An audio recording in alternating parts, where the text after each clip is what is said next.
నమస్తే అండి. మాది విఎస్ఆర్ క్రియేషన్స్ ఒక ఛానల్ ఉంది.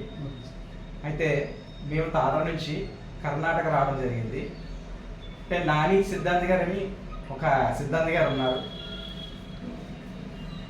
ఆయన దగ్గరికి చాలామంది వెళ్తున్నారు. మీరు వెళ్ళారని నాకు తెలుసుకుంటే నేను మీ దగ్గరికి వచ్చాను. ఆయన దగ్గరికి వెళ్ళేటప్పుడు మీకు ఎలా అనిపించింది? ఏమైనా డబ్బులు తీసుకున్నారా? ఏమైనా డబ్బులు డిమాండ్ చేస్తున్నారా? మీ మాటల్లో చెప్తారా? నమస్కారం అండి. నా పేరు బాలాజీ, మాది కర్ణాటక. నాకు నాన్నగారు గురువుగారు పరిచయం అయ్యి 4-5 సంవత్సరాల క్రితంతో మాకు పరిచయం. అది ఆంధ్రాలో ఒక మా రిలేషన్ గారి ద్వారా మాకు నాని గురువు గారు పరిచయం అయ్యారు. మేము నాని గురువు గారు పరిచయం అయ్యి ఆయన దగ్గరికి వెళ్ళి మా సమస్య అంటే మాకు తీరినటువంటి సమస్య ఏంటంటే మొట్టమొదటిగా మా తమ్ముడు ఇది మా బ్రదర్కి మ్యారేజ్ ఎక్కడ సెట్ అవ్వట్లేదు. ఎన్ని సంబంధాలు చూసినా ఏం చేసినా ఎక్కడ కూడా మాకు మ్యారేజ్ సెట్ అవ్వట్లేదు. సెట్ అవ్వకపోయినప్పటికీ మేము నాని గురుగారి దగ్గరికి వెళ్ళాం. తాళరేడు అక్కడికి వెళ్ళి నాని గురుగారిని మా తమ్ముడు మా బ్రదర్కి ఇలాగ ఎక్కడ కూడా సంబంధం మాకు సెట్ అవ్వట్లేదు. ఏంటి దీనికంటే ఆయన ఒక సొల్యూషన్ చెప్పారు. జాతకరీత్యా కొన్ని దానాలు ఉంటాయి, కొన్ని ఇవి ఉంటాయి, సొల్యూషన్ ఇవి చేసుకోవాలి, ఇవి చేయాలి, ఇవి చేయాలి, ఇవన్నీ చేసుకుంటే మీకు ఇది అవుతుంది అని ఆయన ఏ రకంగా మనకు చెప్పారో మనం ఆ రకంగా ఆ కార్యక్రమాలన్నీ చేసామని గురుగారు చెప్పిన రెమెడీస్ అన్ని చేశారు. చేసిన తర్వాత అంటే ఒక నెల 2 నెలల్లో మా తమ్ముడు గారికి మ్యారేజ్ ఫిక్స్ అయ్యింది. సంవత్సరం లోపలనే మ్యారేజ్ అయ్యింది. ఇప్పుడు మా తమ్ముడు గారికి కూడా 2 ఆడపిల్లలు.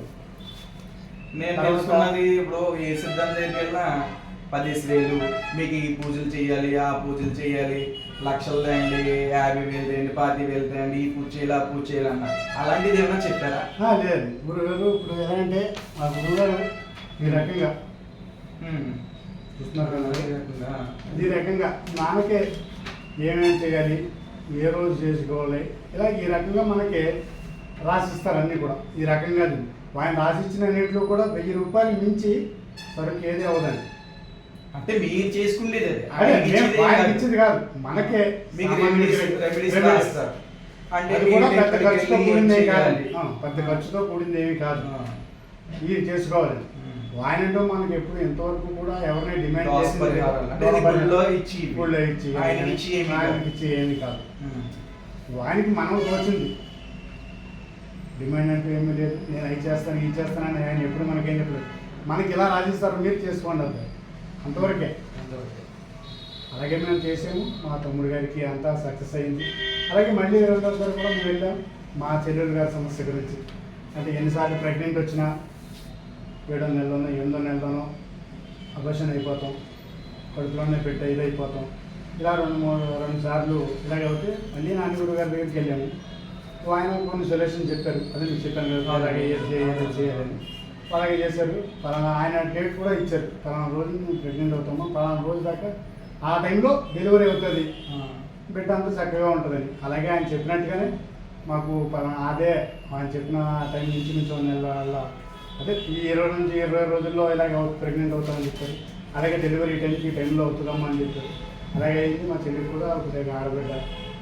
అలాగే ఇప్పుడు ఆయన ఆంధ్రాలో ఉంటారు, కాకినాడ జిల్లా. ఇక్కడ మీరు కర్ణాటకలో ఉంటారు. ఆయన కలవడానికి అంత ఖర్చు పెట్టుకుని అంత దూరం వెళ్తారా, లేకపోతే ఫోన్లోనే ఏదైనా డౌట్ ఉంటే తెలుసుకుంటారా? డౌట్ ఉంటే మాకు ఫోన్లో కూడా చేసామండి. ఫోన్లో కూడా చెప్పారు మాకు. అవకాశం ఉంటే మేము ఆయన రమ్మంటే ఆయన కర్ణాటక కూడా వస్తున్నారు. మా ద్వారా ఇంకొకరికి మాకు ఎలా మంచి జరిగింది. మా గురుగారు వస్తారు తెప్పించుకోనండి, వాళ్ళకు కూడా తెప్పించుకున్నారు, మంచి జరిగింది. మా రిలేషన్ మా బామ్మర్జీ గారికి కూడా 2 ఆడపిల్లలు, అబ్బాయిలు లేరు, 2 ఆడపిల్లలు. అబ్బాయి కావాలండి. గురుగారికి పరిహారాలు చెప్పారు, దాన్ని బట్టి చేస్తున్నారు. ఈరోజు మా బామ్మర్దికి అబ్బాయి పుట్టారు. నాని గురువు గారు పుణ్యమాన్ని మాకు అబ్బాయి పుట్టారని చెప్పి ఆ గురుగారి పేరు పేరే పెట్టుకుని నాని గారిని ఎక్కేసుకుంటున్నాం. గురుగారు దేవుడే మాకు దేవుడే గురుగారు. మా ద్వారా అలా సమస్య పనిచేసిందండి. అంతా కూడా మాకు మంచిగా ఉంది. మాకు ఏ చిన్న సమస్య వచ్చినా ఆయన అక్కడ ఉంటారో మేము ఎక్కడ ఉంటాం, ఫోన్లో చేసి మాట్లాడుతూ గురుగారండి ఇలా సమస్య ఉందండి, అమ్మ ఇలా ఉందా, ఇలా చేసుకోండి అని ఆయన మాకు ఫోన్లోనే చెప్తున్నారు. మేము ఎప్పుడు ఆయన మమ్మల్ని డిమాండ్ ఏమి చేయలేదు. Demand చేయలేదు. మేము ఎప్పుడేం చేయలేదు. మాకు తోచింది, పరీక్షినా పరకిచ్చినా ఏమిచ్చినా మాకు తోచింది. అలాంటి సిద్ధాంతులు గురువులు ఎక్కడ ఎక్కడ ఉంటారు.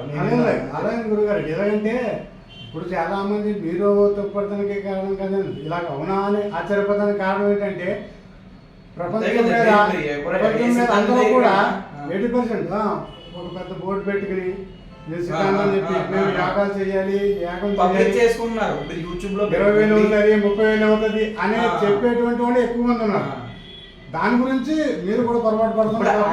నేను తెలుసుకుంటే నేను మీ దగ్గర రావచ్చు. అదే అదే అంటే ఆయన యూట్యూబ్ లో పెట్టరు.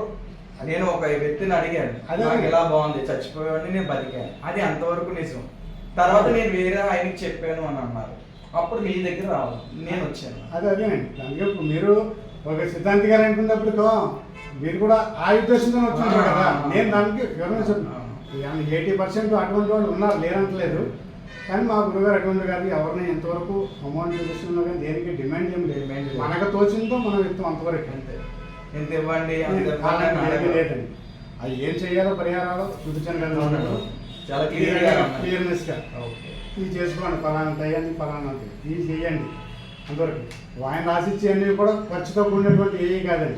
ఇందుకు కూడా మీకు ఒక 1000 రూపాయల్లో వెయ్యవచ్చు, 200 అవ్వచ్చు, మామూలుగా ఏదైనా లోపు మన చేతితో చేసుకుని చేసుకోండి అంతే. అంతేగాని నాకు ఇవ్వండి, నాకు 10,000 ఇవ్వండి, 1,00,000 ఇవ్వండి, అటువంటిది ఏమీ లేదండి. ఓకే, మీ అమ్మాయిలైన సందేహం ఇచ్చినందుకు